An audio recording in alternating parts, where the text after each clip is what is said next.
ክቡራትን ተኸታተልቲ ዜናታት ትግራይ ሆራይዝን ነይ ሰዓት ዝበልናይ መሓደሽቲ ሙዕበለታትን እዋናዊ ዜናታትን ብዝርዝር ቀሪብናልኩም መለና ንምክታልኩም ብኽብሪ ንዕድም ሰብስክራይብ ላይክ ሼር እንዳገበርኩም ዜናታት ትግራይ ሆራይዝን ክትከታተሉ ንዕድመኩም ኣብ ዘለኹም ክበጽሕኩም እዮም ሰናይ ምክትታል ኣብ ኤርትራ ግብናት አንጻር ሰብአውነት ከም ዝተፈጸመ እኹል ምኽንያት ከም ዘሎ ውድብ ሕብራት ሃገራት ገሊጾም ግብናት አንጻር ሰብአውነት ሕጁን ኣብ ኤርትራ ከጋጥም ከም ዝኽእል ምእማን ምኽንያታዊ ምኽንያት ከም ዘሎ ኪላ ሰብአዊ ጉዳያት ሕብራት ሃገራት ኣብ ኤርትራ ምልክቶሎም ኣስመራ ድማ ነቲ ጸብጻብ ነጺጋቶም ፍሉይ ጸብጻቢ ኩነታት ሰብአዊ መሰላት ኣብ ኤርትራ መሐመድ ዓብድል ሰላም ባቢበከር ኣብ ኤርትራ ግብናት አንጻር ሰብአውነት ይፍጸም ክኸውን ከም ዝኽእል ምእማን ሕጁን ምኽንያታዊ ኩነታት ከም ዘሎ አጠንቂቆም በቀጻሊ ጸብጻባት ግዱድ ምጥፋእ ኢደወንናዊ ማእሰርቲ ስቅያት كمون سدات عب لعلي بوليتيكاو تقامتيم ጋዜጠኛታትን ሃይማኖታውያን ማህበረሰባትን በመጥቃስ ገሊጸሎም ነዚ ገለጸ በ15 ሰነ 2026 አቆጣጠር አውሮፓውያን ኣብ ስዊዘርላንድ ጄኔቫ ኣብ ዝተኻየደ መበል 62 አኼባ ባይተ ሰብአዊ መሰላት ሕብራት ሃገራት ናይ መወዳእታ ጸብጻብ ኣብ ዘቕረበሉ እዋን እዮም መሐመድ ኣብ መዛዝም ናይ 6 ዓመት ስልጣኑን ቤት ምኽሪ መደረ ኣብ ዝሃበሉ ዘረባም ነዚ ስልጣን ዝደፋፉ ቀንዲ ጉዳያት ሰብአዊ መሰላት ክሳብ ሕዚም መብዛሕትኡ ግዜ ዘይተፈትሑ ከምውን ኩነታት ኤርትራ እናኸፈ ከም ዝቐጸለ ይገሊጾም ግብናት አንጻር ሰብአውነት ገና ኣብ ኤርትራ ክፍጸም ይኽእል ዝብል እምነት ንምማን ምኽንያታዊ መሰረታት ተሪፉ ከም ዘሎ ገሊጸሎም ስርዓታዊ ምጥፋእ ብዘይ ክሲ ወይ ፍርዲም ንነዊሕ እዋን ኣብ ርክብ ዘይብሉ ምእሳር ስቅያት ስደት ኣብታ ሃገር ማእከላይ መለለይታት ምሕደራም ኮይኑ ይቕጽል ከም ዘሎ ገሊጾም ወሲኹ ድማ ሰበስልጣን ኤርትራ ዕጫን ሓላዋትን እስራትን ዝጠፍኡ ሰባትን ምግላጽ ከም ዝኣቦይን እዚ ተግባራት እዚ ብመንግስቲ ዝምወል ሰፊሕ ፖሊሲ ዓፈና ምግዳድን ምዃኑም ዘመልክት ከም ዝኾነ ገሊጾሎም እቲ ፍሉይ ሪፖርተር ቀጻሊ ማእሰርቲ መራሕቲ ሃይማኖት አጉሊሁም በሰበስልጣን ኤርትራ ካብ ታሕሳስ 2025 ጀሚሮም ንነዊሕ እዋን ዝተኣሰሩ 13 ሰባት ክፍትሑን ከሎም ገለ ካብኣቶም ብዘይ ፍርዲ ንኣሳት 18 ዓመታት ተኣሲሮም ጸንሖም ስክፍታት ግን ብዛዕባ ቀጻሊ ምጥፋእ ሃይማኖት ከም ዘጸንሐ አመልኪቶሎም ብፍሉይ ኣብ ሐምለ 2025 ክልተ መራሕቲ ኣስላም ሼኽ ኣደም ጃብር ሻዕባን ሼኽ ሐሰን ሸነትን በግዴታ ከም ዝጠፉ ጠቂሱ ነይሮም ባቤከር ኣብ ዲያስፖራን ዝርከቡ ኤርትራውያን ዒላማ ዝገብረም ንዓበይ ዝኸይድ ዘሎ ስግረ ህግራዊ ዓፍና ኢሉውን ዝገለጾም كمون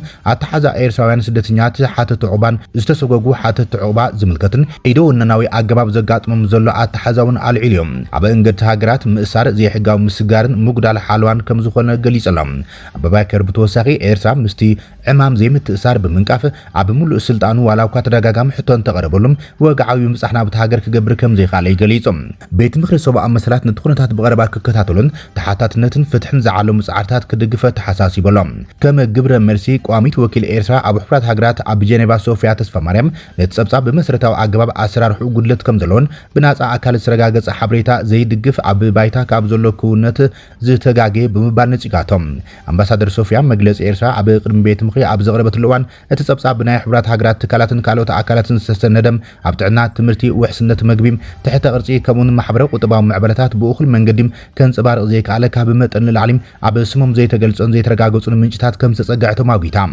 መንግስት ኤርትራውን ንመደብ ሃገራዊ አገልግሎት ተኸላኺሉም ሃገራዊ ድሕነትን ግዛኣታዊ ሓድነትን ንምሕላው ዝተመስረቶም ላዕላዊ ትካል ከም ዝኾነ ገሊጻቶም ካብቲ ብሕጊ ዝተቐመጠ ናይ 18 ኣዋርሒ ግዘን ላዕሊ ምንዋሕ አገልግሎት በቐጻሊ ናይ ግዳም ጸጥታዊ ስጋኣትን ዘይተፈትሑ ዞባዊ ወጥርን ዝተደፋፍኡ ምዃኑ ብምውጋት ንኣቋማ ንውሓት ግዘን ናይቲ መደብ ዝምልከት ውሳኔታት ንኤርትራ ጥራይ ዝምልከት ጉዳይ ኮይኑ ከም ዝቕጽል ገሊጻ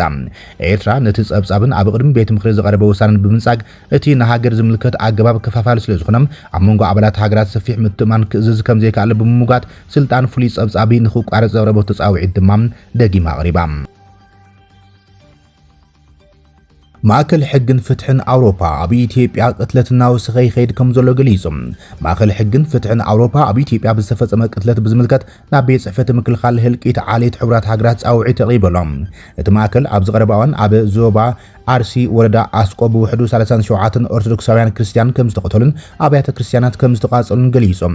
እቲ ማእከል ትማሊ ኣብ ዘርግሑ መግለጺ ኣብ እዋን ሓፈሻዊ መረጻ ኢትዮጵያ ክርስቲያን ሞይቶም ክቕበሩ ይግደዱ እንተነበሩም ብኣሽሓዝ ቁጽር እስላማውያን ሰባት ድማ ካብ መንበሪኦም እናተመዛበሉ እዮም ነይሮም ኢላ እቲ ቅትለት ኣብ ክልል ኦሮሚያ ኣብ ልዕሊ ክርስቲያን ካብ ዝተፈጸሙ ተኸታተልቲ መጥቃዕታት እቲ ዳሕራዋይ ከም ዝኾነን እዚ ፍጻመ ኣብ መላእ ኢትዮጵያ ኣብ ልዕሊ ህዝቢ ምሓራም ዝፍጸም ዘሎ ዓመፅን ጭካንን ዝያዳ ዘጋዱ ክብል ገሊጾም ብመንጽሪ ናገር ዝኸይ ዘሎ ኩነታት ማእከል ሕግን ፍትሕን አውሮፓ ኣብ ኢትዮጵያ ንህዝቢ ምሓራን ማሕበረሰባት ክርስቲያን ዘጋጥሞም ዘሎም ሓደጋታት ብዝምልከት ናብ ቤት ጽሕፈት ምክልኻል ዓሌት ሕብራት ሃገራት UNODC ህጹጽ ይግባይ ኣቕሪቦሎም ፕሬዚደንት አሜሪካ ዶናልድ ትራምፕ ኢትዮጵያ ዝምልከት ዳግም ጥንኩር አጀንዳ ልዒሎም አዲስ አበባ ንካይሮ ብዘይፍትሓዊ መንገዲ ትሕዛላ ክብል ገሊጾም ዶናልድ ትራምፕ ብዛዕባ ዓብዪ ግድብ ሕዳሴ ኢትዮጵያ ሕዝቡን ኣካታዒ ርእይቶታት ሂቦሎም ፕሬዚደንት አሜሪካ ዶናልድ ትራምፕ ፕሮጀክት ዓብዪ ግድብ ሕዳሴ ኢትዮጵያ ንግብፂ ብዙሕ ሽግር የስዕበላ ከም ዘሎን ዋሽንግተን ንግብፂ ምላሽ ንምሃብ ዳግማይ ክትፅምበር ከም ትኽእልን ገሊፆሎም ትራምፕ ምስ ፕሬዚደንት ግብፂ ዓብዱልፈታሕ አልሲሲ ኣብ ጎኒቲ ኣብ ፈረንሳ ዝካየድ ዘሎ ዋዕላ ጉጅለ 7 ኣብ ዝሃብዎ ሓበራዊ ዘረባ ግብፂ ብስንኪ ምሰሓብ ግድብ ሕዳሴ ኣዝዩ ዘይፍትሓዊ ኣተሓዛ ብኢትዮጵያ ይግበረላ ከም ዘሎ ብምግላጽ ጉዳይ ማይ ኣባይ ክልቲኦም መራሕቲ ካብ ዝዘራረብሉ ቀንዲ ኣርእስታት ሓደ ምዃኑ ገሊፆም ፕሬዚደንት አሜሪካ ዶናልድ ትራምፕ ንፕሬዚደንት ግብፂ ዓብዱልፈታሕ አልሲሲ ኣብ ዝሃቦ ቃል ንእሽቶ ፕሮጀክት ዲጋ ንሕግዞም ኣለና ክትፈልጡ እንተደሊኹም ብኢትዮጵያ ኣዝዩ ዘይፍትሓዊ ኣተሓዛ ዝተገበረልኩም ይመስለኒ ኢልዎም እቶም ክልተ መራሕቲ ወሲኾም ብዛዕባ ፈለግ ኣባይ ክንዛረቡ ኢና ምክንያቱ ፈለግ ኣባይ ካብቲ ክኸውን ዝግብኦ ቁርብ ንታሕቲ ስለ ዝኾነ ክብል ገሊፅዎም ትራምፕ ተወሳኺ ኣብ ቀዳማይ ስልጣኑ እቲ ጉዳይ ናብ ፍታሕ ከም ዘቕረበ ዝኻኺር እዮም ኣብ ኢትዮጵያ ዲጋ ሰሪሖም እዚ ድማ ንግብፂ ብዙሕ ፀገማት ይስዕበላሎም ኣነ ድማ ኣፀቢቐ ይፈልጦ እዮም ኣነ እቲ ውዕል ፈፂመ ነይረ ድሕሪ ግን ምትላል ዝመልኦ ምርጫ ኣካይዶም ካልእ ሰባት እዮም ንሱ ድማ ብዙሕ ኣይፈለጠን ዝኾነ ነገር ክፈትሑ ኣይከኣሉን እዮም ክብል እዮም ትራምፕ ገና ናብኡ ክንምለስ ኢና ክብል ገሊጹ ዘሎ ኣዘራራቢ ርእይቶ ኣብ ጉዳይ ኢትዮጵያ መሰረት ብምግባር ካብ ወገን መንግስቲ ኢትዮጵያ ዛጊድ ወግዓዊ ግብረ መልሲ ኣይተዋሃበሉን ዘሎ ሌተናል ጀነራል ፍስሐ ኪዳኑ ዶክተር ደብረጽዮን ተሓታተ ገይሮም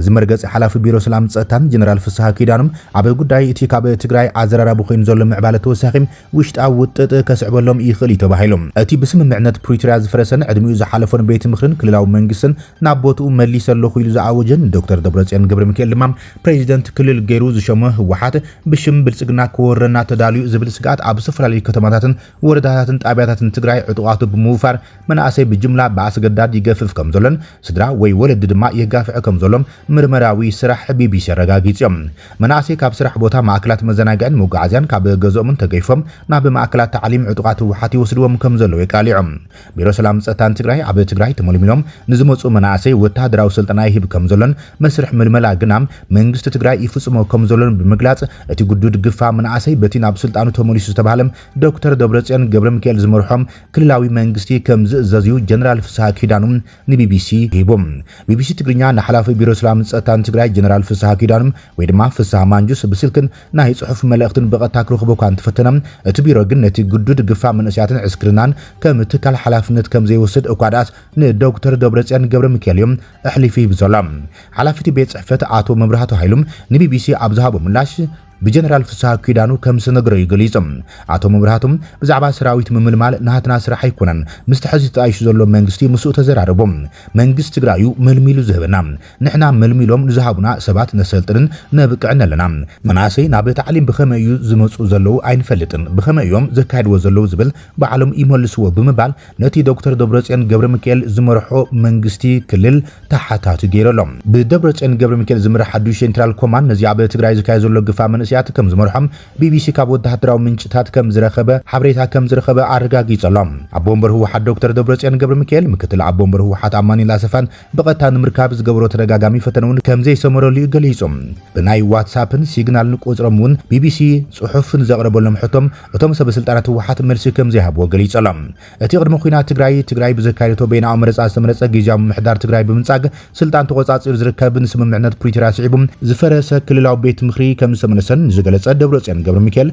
بريزيدنت تكلل غيرو كم شوم زفلط يم اب صباح مرص ازرك منግስት ኢትዮጵያ ብዛባቲ ኣብ ትግራይ ዘሎ ምዕባለታት መሰረት ብምግባር ዛጊድ ፖለቲካዊ ወግዓዊ ግብረ መልሲ ኣይሃበሉን ዘሎም